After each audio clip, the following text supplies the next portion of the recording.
Hello once again, Internet. My name is Nicole, and today I will be interviewing Mary Robinette Kowal, who is a wonderful author of much short fiction and a series of novels.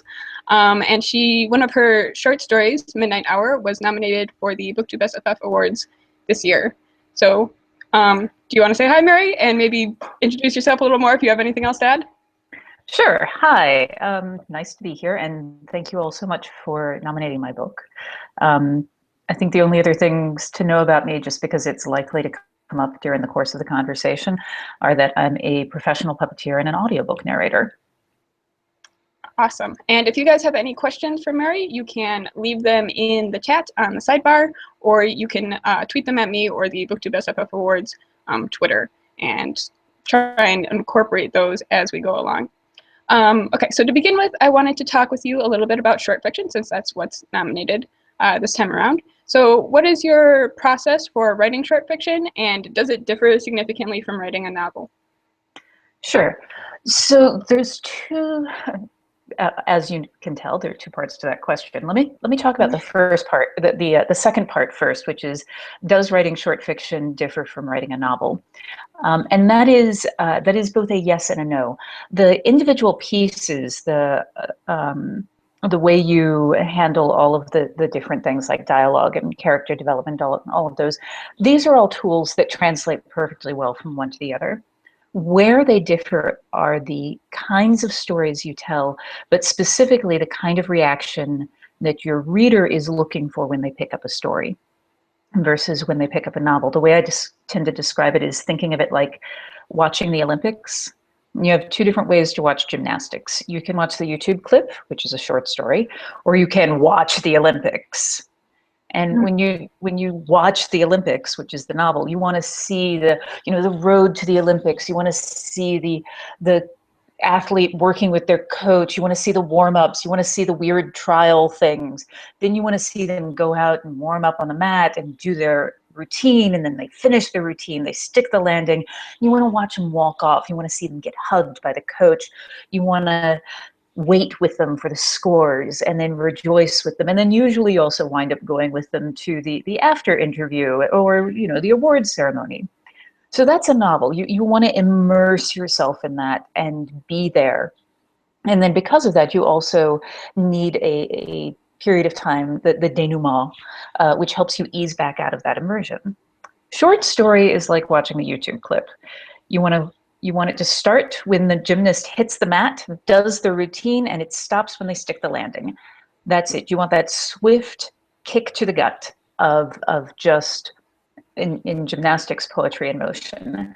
And with short fiction, what the reader is looking for is that swift kick to the gut of whatever emotion it is that you have set out to convey, or that whatever experience you're trying to give them. But it's not so much about immersion. So knowing that when I am writing the two, I begin on a very basic level, which is the story idea.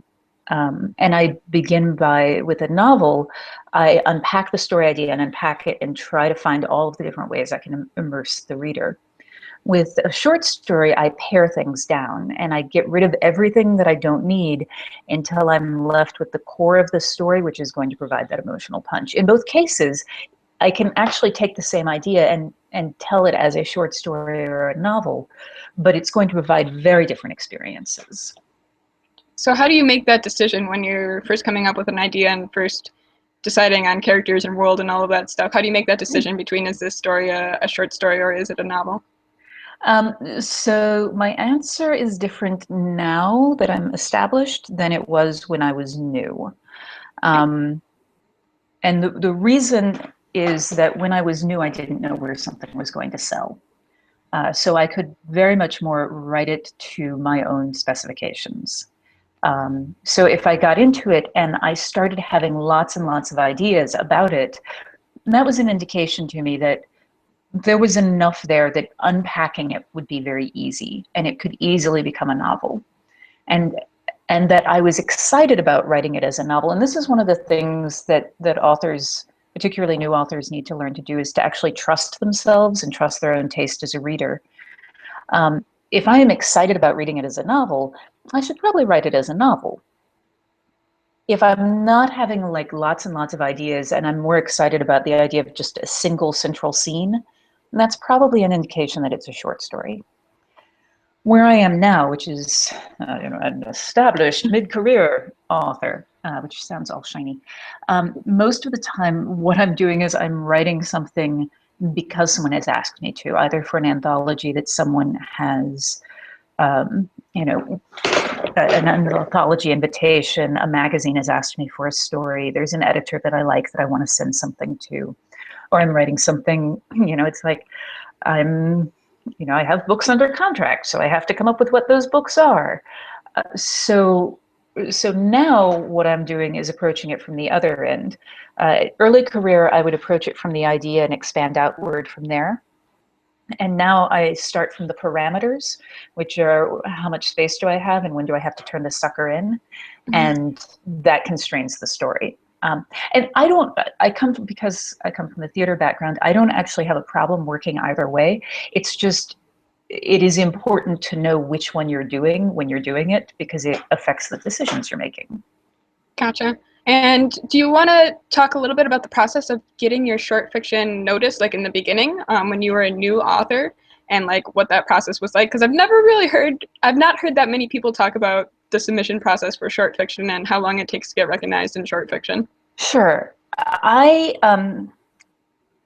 So there were a couple of things that I did quite by accident, that in hindsight, I can look at and recognize why they worked. And I've seen it work with other people too. So basically, when I started, I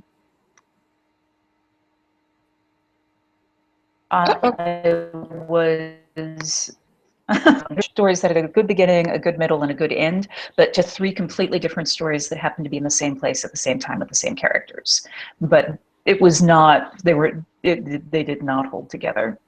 And in the process of trying to figure out how to do this, I started submitting to a magazine called The First Line. And they had a contest. It's a really great magazine. It's small press. And the premise is that every story in an issue starts with the same first line. And the idea being that if you asked Mark Twain to write a story that began with "Call me Ishmael," you would not get Moby Dick. So the first line is absolutely essential to the story and also completely inconsequential to the kind of story it's going to wind up being in a lot of ways. So I started writing for those, and they had a very strict word count limit. So I was learning to write really, really short. What I have since learned is that if you can target stories in early career between like 1,500 to 4,000 words, those are much easier to place because editors are willing to take a chance on you. And as a new author, that's what you're looking for. The other aspect of that is that, again, farther down my career path, the stories of mine that are reprinted the most, which is part of the way you make a living as a short story writer, is reprints. The stories that are reprinted the most are the ones that are short. Evil Robot Monkey, which is 957 words, is my most reprinted story. And that's not an accident that it's the one that's reprinted most, because they're like, oh, I can fit this in. This is only 3 pages long. And it's a way for editors to make their table of contents look longer. Yeah. But you need to learn how to write long stories too. The mistake that I made at the beginning was that I was like, oh, I'm new. I should not submit stories to the big magazines yet because I don't know what I'm doing. And that's wrong. If you believe in the story, and you have to trust yourself as a reader, if this is a story that you would want to read, you're not completely unique as an audience person. So always start at the top and then work your way down, and don't pre-reject yourself. One of the stories that I sold to The First Line, which has also been reprinted a lot, after it came out, I had an editor at one of the big 3, and I won't say which one. Uh-oh.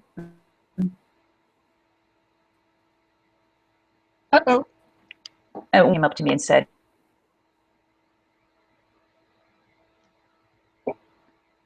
Are you still there? Uh-oh. Possibly Mary has frozen. Let me, okay. She says in the chat that she's still here. I don't know, perhaps if you can still hear me, maybe leave the chat and then come back in. Because something seems to have gone wrong with our guest today, which is a thing. If you've never watched a Google Hangout before, I feel like something goes wrong with almost all of them. So yes, so again, if you guys have any questions, you can go ahead and put them in the chat. And it looks like you're back. Oh, good. Yes, okay. Sorry about that. What was the last thing that you heard say before it was? You had just started the story of submitting a story to the big three editors. Oh, right. So one of the stories that I submitted to the first line, one of the editors at the big three, after the story came out, said to me that they wished I had sent it to them because they would have published it. And I'm like, I need to. That was a really important lesson because I had pre-rejected myself. I'd assumed that because I was new, sending it would have been useless. So always start at the top and work your way down. Gotcha. All right, I had a specific question that was submitted through our Goodreads group earlier, and that was from Paul, and he asked what the inspiration for the Lady Astronaut of Mars was. He said he really enjoyed that story. So The Lady Astronaut of Mars is a really good example of a story that I wrote to fit a market. I was invited to participate in an anthology that Gardner Dozois put together called Rip-Offs. And each story in that anthology started with a famous first line. And then you were supposed to write a completely different story. You weren't supposed to do a retelling. So the line that I picked was the first line of Wizard of Oz, which is, Dorothy lived in the middle of the great Kansas plains. I had that memorized at one point, but anyway, with her aunt and her uncle Henry. And I knew I didn't want to tell a story about Wizard of Oz, and I also knew, because this was for audio fiction, that I wanted it to be first person. So I had to come up with a kind of reason that someone would be saying this. Why would my narrator have a relationship with Dorothy? Why was this important? And from there, I already had a kind of punch card punk universe that I was interested in exploring. Excuse me. So, and I wanted to do something in that universe, thinking about the kinds of fiction that Ray Bradbury used to write. And Dorothy Gale, there's a Gale crater on Mars. So there were a lot of things that just kind of naturally led me to that. One of them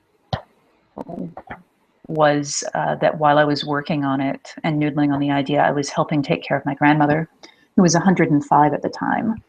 And she's passed away at 109, so, Wow. Yeah. But she was a remarkable woman. And I wanted to write a story with an older protagonist. It's funny because we talk about Elma as being an older protagonist because she's 63, which is not actually that old, particularly when you've got a grandmother who went to 109. But in fiction, you so rarely see women who are older getting to do things, and so that was something that I wanted to explore, and to look at the choices that we have to make when we want to have a career, and when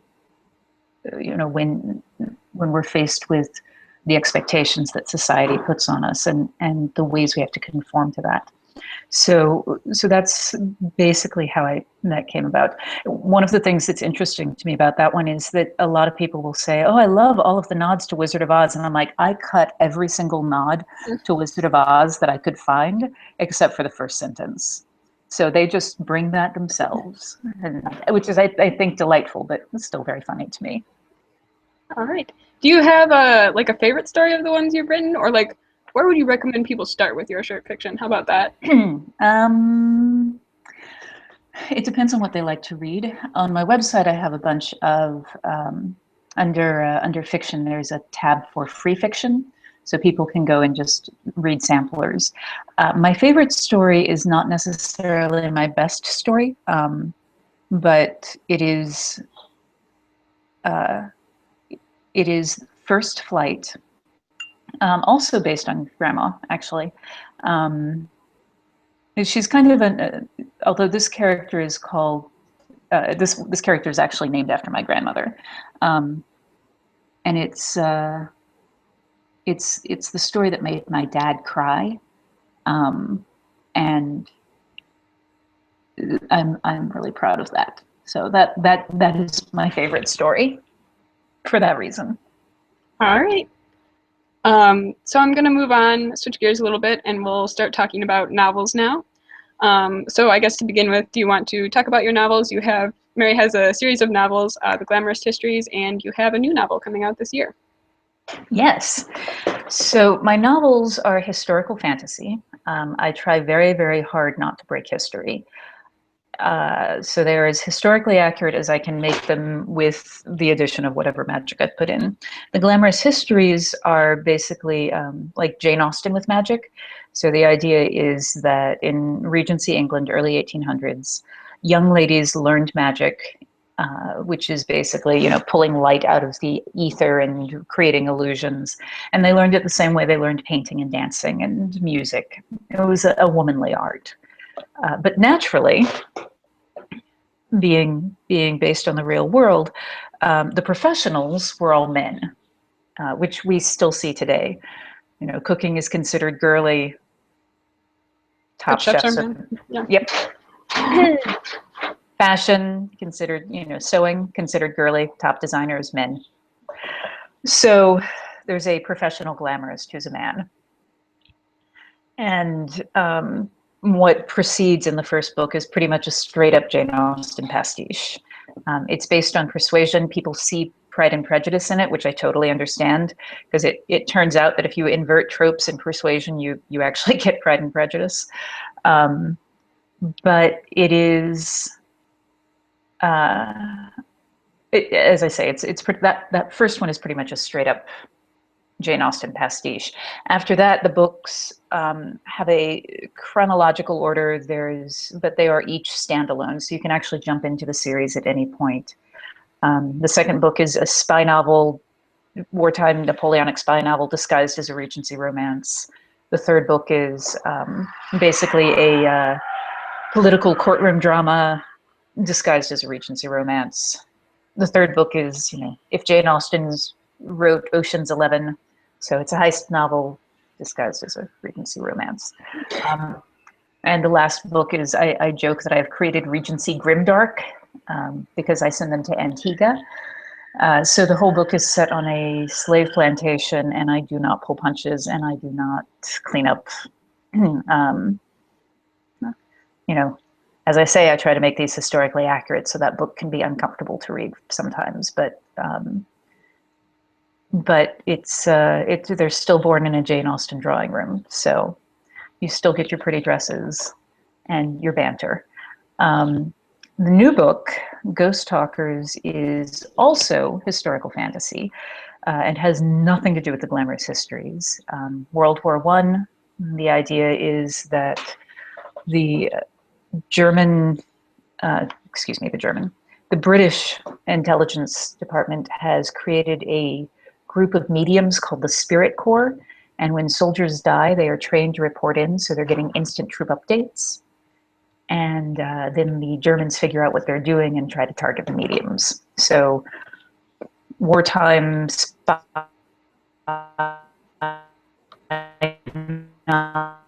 novel Emotion and Ghost Talkers. After the first book in Glamorous Histories, we have a happily married couple, because I believe in relationships that are functional. And in Ghost Talkers, we also have a happy established couple who are present throughout the book, because I believe in modeling functional relationships, and it's completely possible to have a romance without having things be abusive. Right. Can I just have you quickly repeat the synopsis of Ghost Talkers? Your mic went a little funny. Oh, sorry. So Ghost Talkers is the British Intelligence Department has created a group of mediums that they call the Spirit Corps, and all of the soldiers are trained to report in when they die. So they're getting instant troop updates, which is giving them an edge in the Great War, World War I. And the Germans have, when the book opens, the Germans have figured out what they're doing and are trying to stop them. Awesome. And I like that you mentioned that you try and model healthy relationships. I feel like that's something that is often a source of conflict in novels, and so you don't see as many healthy relationships, either romantic or like between like parents and children. And so I really appreciate that. Yeah, thank you. And well, I mean, this is the thing. Anybody who's in a healthy relationship, anybody who has a friend or a parent or a lover or a husband, wife, child, whatever, you know that you can be in a healthy, loving, committed relationship, and that does not remove all of the conflicts. I mean, the source of the conflict does not have to be tension between the partners. The source of the conflict can be something that is outside and that causes tension between the partners, but it does not need to be, you know, like, as an example, and this is actually in Valor and Vanity, there was a 2-year period when we were living in Manhattan, and I was supporting us because for reasons. We had just moved, and my husband worked in film and television, and it was the writer's strike. And so I was supporting us on my writing and puppetry income in Manhattan. There were some significant outside stresses on our relationship, which would manifest in arguments about who was going to take out the trash. But at no point was our relationship threatened. It was just, you know, it's like we were still loving and committed. It's just, you know, there are a lot of sources of tension that do not have to be about, I'm going to say unforgivable things to you and then we'll have to make up. This is true. All right. We had a question online. This one is from Sophie, and she asked, which of Jane Austen's works is your favorite and why? My favorite, Sophie, is Persuasion. It is one of, I mean, it is naturally her most mature work, since it's the last one that she published. But the thing that I love about it is that Anne Elliot, the main character, is content with her life. You know, there are things she would like, yes, but it's not a case of, you know, her self-definition is secure and solid, and it is about her making the world see her and value her, rather than her trying to shape herself to be what the world expects her to be. It's also one of the reasons that I like Pride and Prejudice, although the things that I dislike about Pride and Prejudice are that there is so much emphasis on trying to be what the other people want you to be, with Lydia in particular, and with the Jane plot lines. But Persuasion, it is, you know, it is a character who is doing the right things for the right reasons, and I just think it's beautiful. Awesome. And then Rachel had a series of questions, and this is kind of going back to how you mentioned that your books are sort of historical fantasy and that you try not to break history. And she asks, let me try and shorten this down a little bit. Are there certain resources you find useful during your writing process? Are there any interesting surprises you learned while researching into a book? And it sounds like ghost histories will also be alternative history. So was the process for researching and writing that different than the glamorous histories, since it's a different period of time and kind of a different inspiration? So depending on what you're working on, you know, there will always be a book that is like your go-to thing, or a source. There's a thing called the Regency Encyclopedia online, which is invaluable because it has a searchable database of dresses and clothing, among other things. So I love that. My process when I'm writing historical fantasy or historical fiction is that I read to get kind of a broad overview of the period.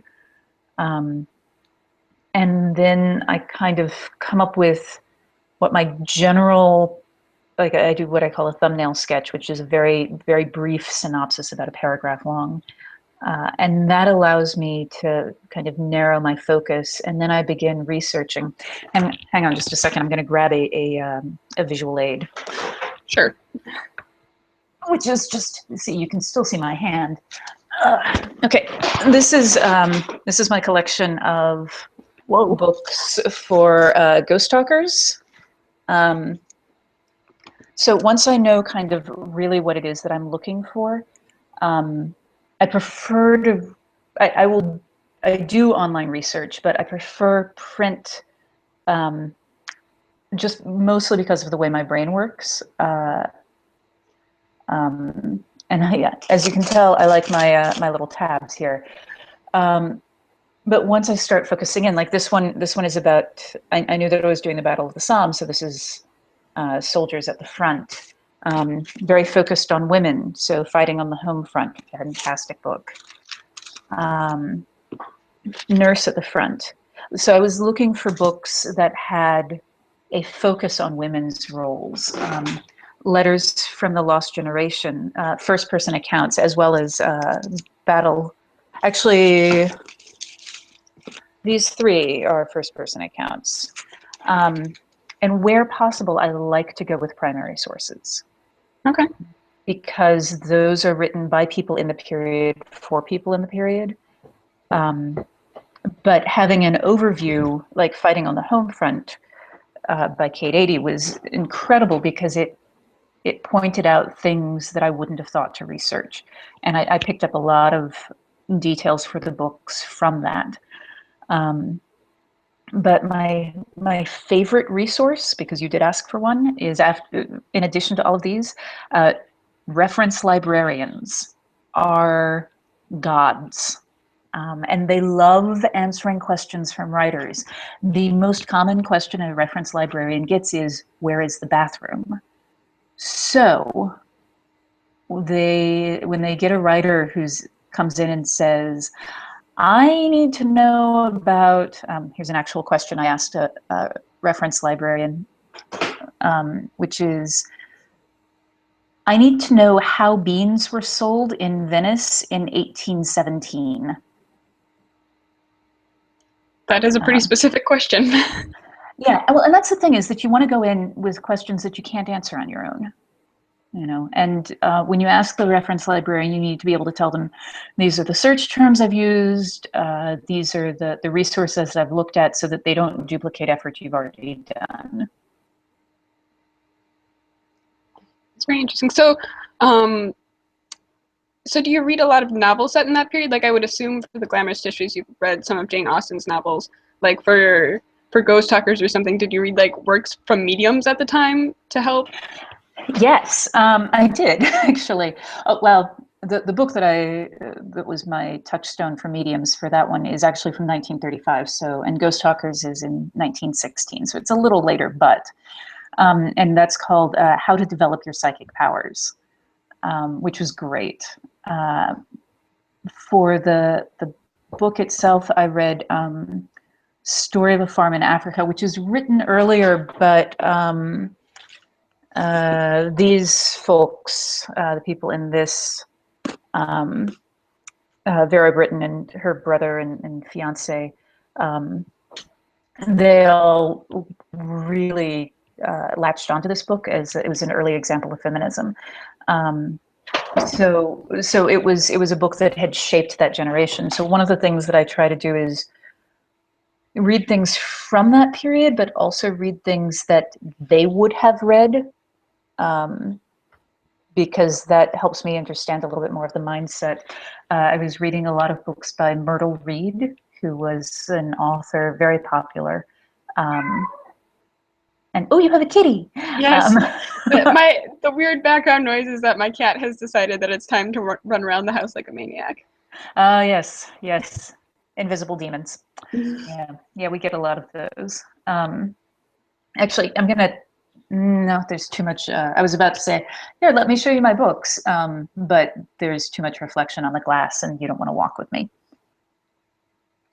All right. I had a question and now I just lost it. Oh yeah, so I wanted to, since we talked a little bit about getting started in short fiction, maybe talk a little bit about how you got started in publishing and what selling your first novel was like, and how, I mean, because you were selling a whole, well, I assume you were selling a whole series, or were you just selling the first novel and then got lucky and it morphed into a series? I got lucky and it morphed into a series. So I actually started with novels and then went to short stories. Because at the time I thought that you had to write short stories in order to break into novels. And it turns out that that is not true. Jim C. Hines did a survey of people in their first novels and how they broke in, and it's pretty much 50-50. Glad I did. Love short fiction, but didn't need to write it in order to break in. So the way I wound up after the first novel, which no one will ever see, novel 0, the first thing that I wrote that was recognizably a novel after that was a young adult that I wrote as a serial for my niece and nephew who were living in China at the time. And it was before Skype and Google Plus were stable. So it was a way to send them, to stay connected to them. And finished that and was like, I have a novel here. Tried to figure out what to do with it, because growing up in the arts, my training was that you should be able to monetize art. You should be able to make a living at it. So I was like, well, how do you do that as a writer? And that led me to short fiction. And then at some point, and I don't remember how, someone in the short fiction community was talking about NaNoWriMo, National Novel Writing Month. And I thought, I'm going to give it a try. Love it. So Shades of Milk and Honey is the second book that I wrote during NaNoWriMo. I did not, and just for those of you who do NaNoWriMo, I did not finish it on the end of on November 30th and then immediately send it out. Don't do that. I did revisions on it. And again, my path is somewhat odd, in that I had an agent that I knew socially who was also doing NaNoWriMo, and she was reading along as I was working. And when I finished, she offered me representation. Now, it turns out that that was a valuable lesson, because I will tell you that if you have any hesitations about an agent, do not sign with them, because a bad agent is worse than no agent. She sat on the book for a year without submitting it. We parted ways, naturally. And then what happened was that I was friends with Ken Scholes and Jay Lake and Sherry Priest, and they all had the same agent, Jennifer Jackson. And I was like, she's doing very well for their careers, and submitted to her. And from there, it's pretty much standard. I submitted. She asked for the full, she offered me representation, and then she started shopping it around. It was a single book. When we sold it to Tor, they asked if there was a sequel available. sequel ideas. And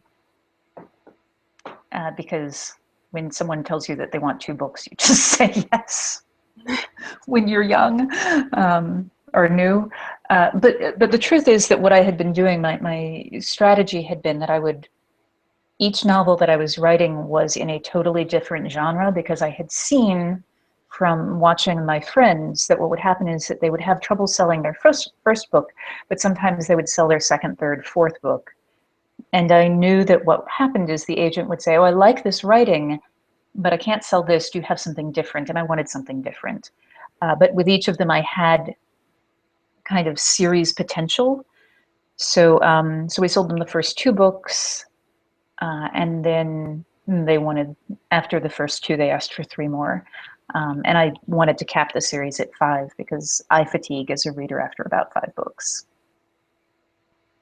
Interesting. So it's interesting that you chose 5 books as a cap as well, since it's very popular in fantasy to have them continue on forever and ever. Yeah. I'm like, at a certain point, when you are escalating the conflicts, your characters are just going to be walking bundles of PTSD. I mean, really, had there been a 6th book, for those of you who have read all 5 of them, you will totally know what I mean. If there had been a 6th book, it would have been my main characters cowering in a closet. I mean, they wouldn't have survived it. You've tormented them enough. Time to go let them have lives. Yes. I mean, I will happily come back to that universe at another point. I would love to. I have other books that I would like to write with those characters, but they need a good 5 to 10 years to get over what happened to them. Makes sense. And so you chose not to do self-publishing, and was that just because of the time that you were looking to publish, or because I know you've since self-published some of your short fiction? Yeah. When I was starting, self-publishing was not a viable option. And what's interesting is, so I was an art major in college. I was the art director for Weird Tales magazine. I have the chops to do it. I am much happier. What I want to be is a writer. I'm not interested in being a publisher. And people, I think, hear self-publish and forget that publishing is a business in and of itself that is different from writing. And I don't have any interest in being a publisher. I'm much happier giving someone my book and having them give me money, and then they go and do all of the work, and then they give me more money later. It's a really nice setup. I am experimenting with a novella right now, which I just self-published. And it is confirming many of my, I'm very happy to write for someone else. That's good. What did I want to ask? Oh, but do you find one of the things that's come up in other author interviews I've done is having to kind of promote yourself, and that the publishers aren't as involved in promotion as they may have been in the past. Do you find, I mean, obviously you have a social media presence and like you're hearing stuff. Do you find that sort of self-promotion type stuff is very helpful, or do you think it's harmful, or I guess what's kind of your thoughts on that? So first of all, I think that the idea that publishers aren't doing as much for authors as they used to is a myth. Because what people are looking at when they talk about that is what publishers were doing for the big name authors. The small authors have always had to self-promote, even the big authors. Charles Dickens, the way he really made his money, writing serials, yes, but it was book tours. Mark Twain, part of the reason Mark Twain became so incredibly successful, he tours. So regardless of if I am being published by a traditional press or self-publishing, I'm gonna have to do self-promotion. That's just part of the game. I also know authors who don't do any self-promotion, whose books do just fine. it is not, it is one of those cases where the survivorship bias is very, very strong, where people look at, well, this is what I had to do, and so therefore, you know, and it's, I don't think it's accurate. And I mean, if I'm gonna have to do it anyway, I would rather have someone pay me for the writing part of it and not have to muck about with all of the publishing stuff. Gotcha. So Claire Rousseau asked in the chat if you could talk a little bit more about the novella, because she wasn't aware that it had come out. Okay, so I am a little bit evil and a little bit committed to my evilness. So for April Fool's Day this year, I wrote an entire novella. That's very committed. It is very committed. I wrote 27,000 words as a prank. So it's called The Escapement of Blackledge. It's on all of your major things. It may show up as being published, written by Melody Ellsworth, who is my main character's sister. Conveniently, her name also has the initials M-E, me. But it is explicit. It is set in the Glamorous Histories universe, but it does not have any of my characters appearing. And the game that I was playing yesterday was that I was convinced that someone was pranking me and that a group of my friends had gotten together and created this thing. And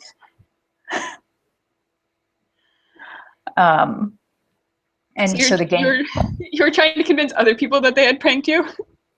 Well, I had people lined up who had agreed to protest too much. Gotcha. And so I had several people going, oh, I didn't write that. You know, Shannon McGuire sent me a note saying, Mary, have you seen this? And I'm like, oh, Shannon, how did you notice this, Shannon? I'm just, you know, I'm curious. How did you notice this book on April Fool's Day? And I know that you write fan fiction and you write very quickly. How did that happen? She's like, I didn't write that. I couldn't have written it.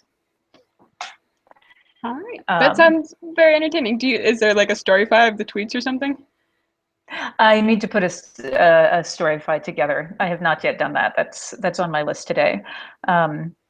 But basically, the novella is it's a romance. As I said, it is explicit, although it doesn't. I'm using 19th century slang for all of the body parts. So you know, his arbor vitae. Oh, you know, often manhood. It's just, I don't even know what the base of that word is. It's the staff of life. Got it. Okay, that makes way more sense. yes, doesn't it? So yeah, it's the story of a duke and a young lady who is a contortionist for the circus, but you know, was from a family of quality and has to prove her birthright, and there's shenanigans and banter and sexy fun times. Awesome. Okay, so to wrap things up, let's talk about some of the other things that you do aside from April Fool's pranks. Because you mentioned in the beginning being a puppeteer and also doing audiobooks. And I had a couple questions about that. So I guess just for background information, do you want to give us an overview of being a professional puppeteer and how long you've been doing that and what that's been like? Yeah, I've been a professional puppeteer for over 20 years. I was in college. I was going to be an art major with a minor in education. No, sorry, a minor in theater and speech. Art education with a minor in theater and speech. So my idea was that I would teach art and do drama on the side. And I was doing Little Shop of Horrors, in which I was the giant man-eating plant. And a professional puppeteer came to see the show. And I was like, people give you money to do this? Huh. And pretty much changed career choices on the spot. The way there's a lot of different paths. The most common path to becoming a professional puppeteer is to intern with someone, which is what I did. And then from there, go on to creating your own shows. Frequently, the first shows that you create are birthday party shows because there is ready money. It is also living hell. Parents, let me say this to you on behalf of birthday party performers everywhere. Performance and then cake. Never the other way around. Ever. Ever. Performance, then cake. So I did that. I interned at the Center for Puppetry Arts in Atlanta, Georgia. I went on to tour with a couple of different companies.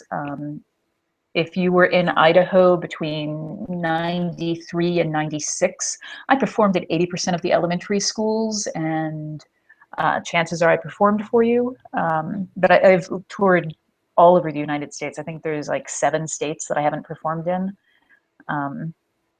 And then I've also done some film and television. I've been on Sesame Street. I did Elmo and Grouchland. I was on the television show Lazy Town.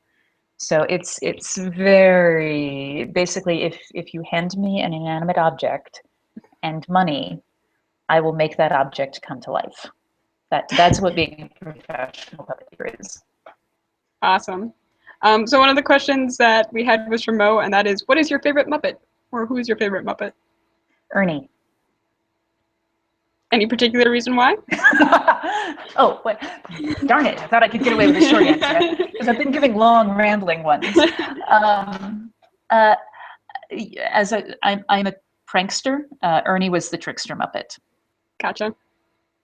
And, you know, on the Muppet Show itself, it would be Rolf and Gonzo were my two favorites. I mean, Kermit obviously, but Rolf, his poor put upon pianist self.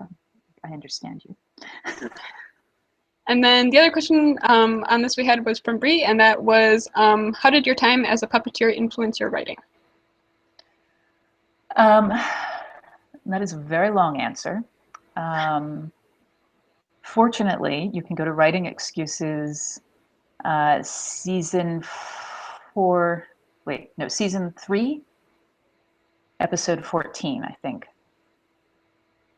And I talk about it but for 15 minutes, but short form. There are some specific things that you have to do as a puppeteer to make something come to life. Would you like this demonstration with the napkin, which is an impromptu puppet, or would you like it with an actual puppet, which is right over here? Either way is fine with me. Whichever is easier. Yeah, we'll do the actual puppet because that's what people are signing up for.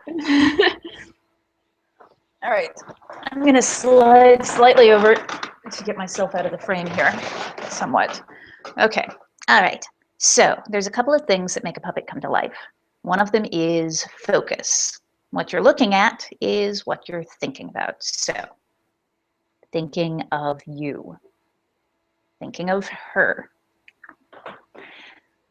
Now with writing, what you're looking at is that everything that your character notices, touch, thought, smells, these are all things they're focused on. And a lot of times what happens is that the writer has the character focus on the wrong thing. So what you want to make sure is that your POV character is actually the things that you notice on the page. Those are the things the character notices. You want to make sure that they're focusing on things that they are thinking about. That kind of thing. Okay. Sure. And there's more, but you know, that's probably plenty of puppet stuff. So, sorry, screaming children outside my house. So does this influence first person writing more then, since you're talking about that, or everything? No, it's let me give you an example in fiction terms. So So there's a number of different pieces. One of the things that differs from animation becomes really, really important because your audience is building an image one word at a time. So if I have three things, a man, a blonde, and a chair, the order in which my character notices those things tells you something about what's most important. And you can hear the difference. The man walked into the room. There was a blonde in the chair. The man walked into the room. In the chair was a blonde. So there's a difference there, but it's like, what exactly is that? And part of the reason that distinction is not quite as strong is that we notice the first thing and the last thing in a list. So the first thing is the thing that your character catches their eye, and the last thing is the thing that they linger on. So if I add some other things to that, like the man walked into the room, there was a blonde with a briefcase and a pile of papers in the chair. The man walked into the room. In the chair with a pile of papers and a briefcase was a blonde. The man walked into the room. In the chair was a blonde with a briefcase and a pile of papers. And so you can see how just moving that order around changes the thing that's the most important to my character. Conversely, I have read things, and this is an example of focus gone terribly, terribly wrong, where it was, and this is paraphrased, but not far, as the aliens were coming down to attack, he jumped into the Chevy and tore away, the base of his leg sticking to the hot vinyl seats below where he was wearing his shorts. The stickiness of the seats reminded him of a trip that he had taken with his parents when he was 5 years old to go pick blueberries. I'm like, there are aliens attacking us? Why are you talking about a blueberry trip with your parents? So all of those things, even in third person, everything that hits the page in narration, particularly with tight third person, less so with omniscient, but with tight third person, everything that hits the page is something that is important to the character because you are aiming the camera from their point of view. So it is the things that they notice. One of the other examples I give is, with my man, the blonde in a chair, part of what you're also dealing with is how long someone looks at something, which is a different mechanism called breath and rhythm. But so the man walked into the room, and there was a blonde in the chair. She had hair down to the base of her spine and legs that wouldn't stop. The man walked into the room. In the chair was a blonde. The chair was a fine bent hardwood with embroidery probably from the early 1800s. So I'm still describing the same three things, but one of them is significantly more important to him based on how long he spends looking at it, which also informs a lot about what you know about the character. So that is all stuff that I got pretty much straight from Puppetry. Awesome. And you mentioned the Writing Excuses podcast, which I know we haven't brought up. Oh, yeah. Which is a pretty popular podcast that you do with Brandon Sanderson, Dan Wells, and Howard Taylor. Howard Taylor, thank you. I blanked on his name there. Yeah, so how long has that been going on now? We are in our 11th season. I was a guest on the episode in season 3, and I came on full-time in season 6. Gotcha. And the tagline, for those of you who don't know that, it is 15 minutes long because you're in a hurry and we are not that smart. But each week we take a different aspect of craft and really drill into it. So if you've been interested in us talking about crafting a novel, that is definitely worth checking out. Yes. And the last thing I wanted to talk with you about today is about audiobook narration, because that's something that you also are, I guess, reasonably well known for. I know you had a credit on Seven Eves, so. Yes. Yeah, that was great. Yeah, I read, I guess, 3/4 of the novel. The last quarter of it is from a different jumps, and it made sense to have a different narrator for it. Yeah, so recording audiobooks is kind of like doing puppetry, but without the pain. Puppetry, you have to do a lot of yoga positions, but both puppetry and audiobooks involve doing voice work. Audiobook is pretty obvious, but with puppets, and really when you're doing school tours, when you're doing stages, that you frequently have to play multiple characters. So it was a very natural sidestep. I actually stepped from puppetry into radio theater, and from radio theater into audiobook narration. So and I love doing it. How many audiobooks have you narrated about? Do you know? I think someone said 45. Wow, okay. That is sure. Quite a few. Are they mostly science fiction and fantasy? Like, are they similar to what you write, or is it just kind of like all over the place? It is all over the place. Pretty much the only thing that they have in common is that I'm a good fit vocally for the main character, protagonist, narration. So they tend to be stories in which the protagonist is a woman in her 20s to 40s, somewhere in there. Though not all of them. Like 7 Eves, there was a lot of guys in that one at the beginning. There were some deaths. I like it when they give me science fiction and fantasy. I wind up reading a lot of romance, partly because, frankly, there are just more romance novels out there. Some just straight up women's fiction, the occasional erotica. There are 1 or 2 that are under my name that are erotica. But after that, I started using a pseudonym because they showed up on my Amazon author page. And I actually don't have a problem with erotica. I think it's great. But it is not what I was branding myself as. And so I wanted to make sure I felt like it was going to confuse my readers if they were seeing it. And fortunately, the audiobook companies are very good about letting me use a pseudonym for that. I will not tell you what it is. My husband doesn't even know. Okay. Because when I say erotica, I mean, wow. Wow. Some of the stuff is wow. I say that my novella is explicit. No, no, not compared to some of the things I've narrated. Alrighty then. I don't know how to transition off of that.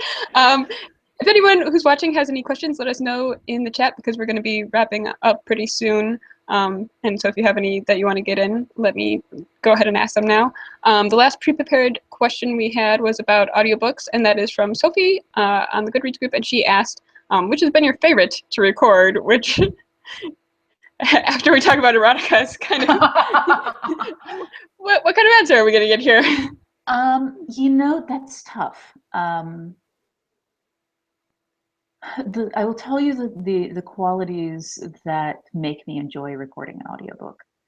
And that is that the characters are well drawn and that the prose is smooth.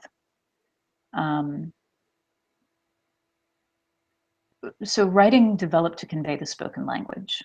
It was a way early on to record the spoken language. And so when something is written badly, it is literally difficult to read. So well-written things are a joy. I love narrating books by Shauna McGuire, the October Day series that I do for her. I love her indexing books. Michael Underwood's, he's got a series that I've been narrating, which is Geekomancy, and then, Celebromancy is the one that I narrated. But then he's got a new one called Genrenauts, which I adore. The characters are so well written and the writing is so much fun. 7 Eves, Neil Stevenson, he wrote ridiculously long sentences. I mean, really, like, is this sentence going to come to an end? But the man knows how to use punctuation.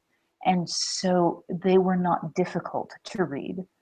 It was challenging, but it was smooth. It was really good. So those are some that I've read that I really enjoyed. I also really liked, oh shoot, I can't remember the name of it.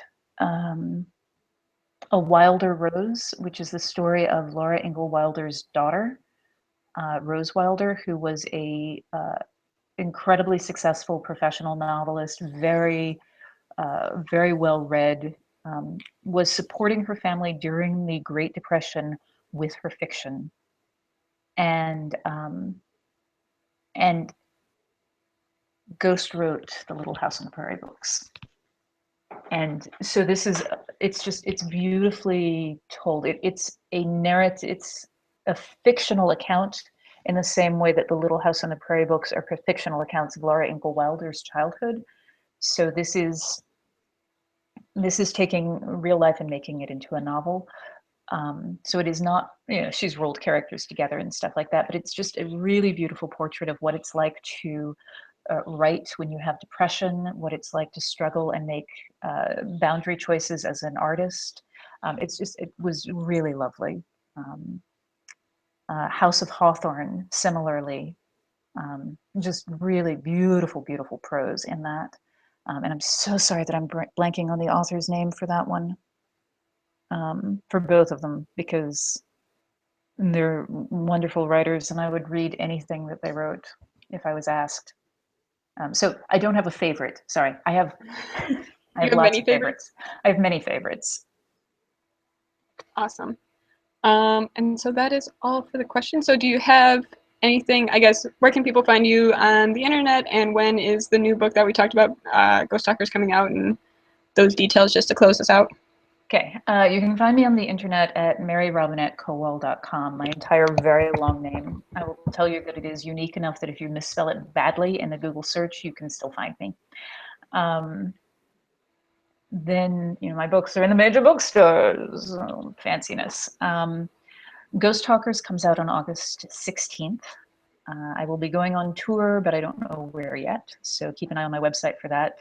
And there is a newsletter that you can sign up for, and I report tour dates and things like that on the newsletter.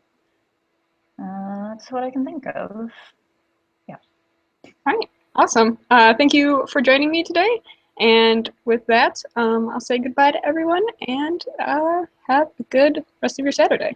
Thanks, you too.